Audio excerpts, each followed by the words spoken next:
खेरपुर साहब पीताल जगवाणो गुलाम चंद चांद साहब चमन राजपर साहब ॿियनि दोस्तनि जो जेके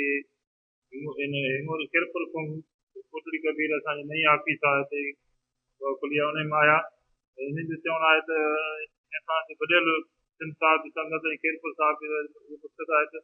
असांजे जेके साहिब आहिनि ख़ासि करे जेके असांजे पूर्व सिंध में आहिनि उन्हनि जे मथां जेको आहे कूड़ा केस उन्हनि खे जेको हिरासत कजे ब्यूरोक्रेट हुजे या सरकार हुजे या पुलिस हुजे उन्हनि खे जेको आहे कूड़नि केसनि में हाणे त जेको कानून थियो आहे उनजी बि असां जेकी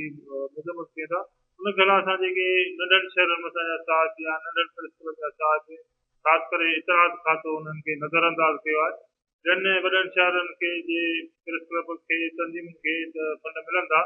पर नंढा जेके शहरनि जा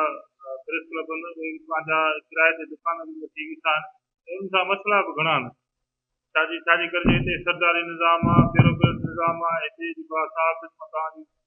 थोरो जेको हक़ सच लिखे थो उन्हनि मथां जेको आहे कूड़ा केस दाख़िल था कया आहिनि असां हुकूमत सां मुतालबो था कयूं त जेके नंढनि प्रेस क्लब जा साहिब थिया